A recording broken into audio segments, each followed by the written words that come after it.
Le royaume des cieux est une nouvelle constitution, une nouvelle vocation, une nouvelle vie, une nouvelle relation. Voici, le royaume de Dieu est en vous. Luc 17, 2. De plus, le royaume est une chose qui vient d'en haut et qui agit d'une manière transcendante dans chaque domaine. C'est une nouvelle position au ciel et non pas sur la terre. C'est quelque chose qui est vivant, qui conduit cette vie à s'élever. Cela signifie que si cette nouvelle vie vient du ciel, elle voudra toujours revenir vers sa source. Et si cette nouvelle vie agit en nous, elle nous élèvera dans un mouvement ascendant vers Dieu.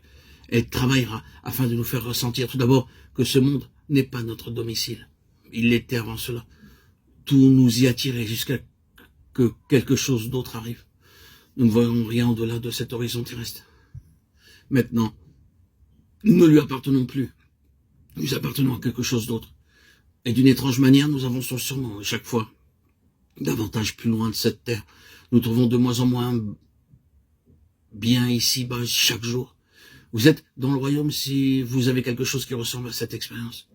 Si vous pouvez être satisfait, heureux, content d'être en bas, vous devriez avoir des doutes concernant l'importance du royaume dans votre vie. Mais si vous êtes de plus en plus conscient qu'intérieurement le fossé se creuse entre vous et tout ce qui est ici-bas, alors le royaume est véritablement agissant en vous. Le royaume des cieux est venu en vous.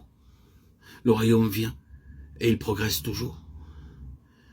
Le royaume est venu, mais il est toujours en expansion.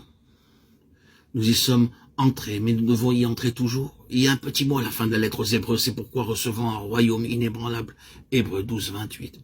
Le sens littéral paraphrasé de recevant est celui-ci, étant en cours de procédé de réception d'un royaume qui ne peut pas être ébranlé. Il est venu, mais c'est en cours. Et c'est à ce stade que nous avons besoin de reconnaître qu'il y a une distinction à faire entre la conversion et le salut.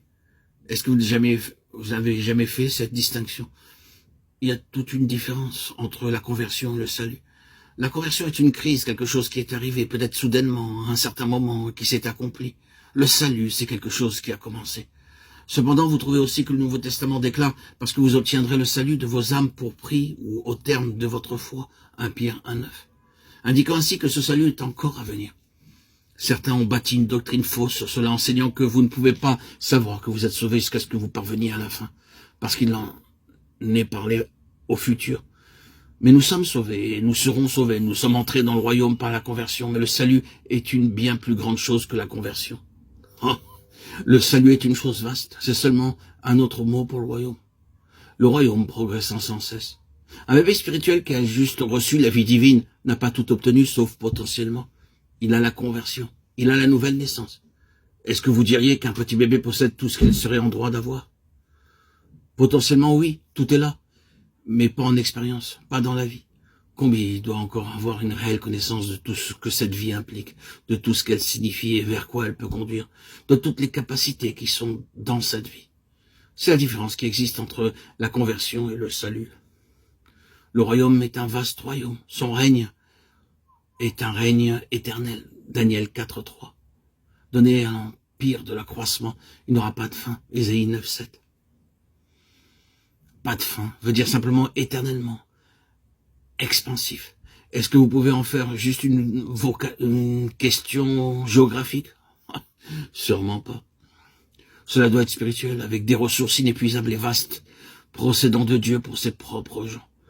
Cela nécessitera l'éternité pour le connaître et explorer toutes ses ressources, toutes les dimensions de son royaume.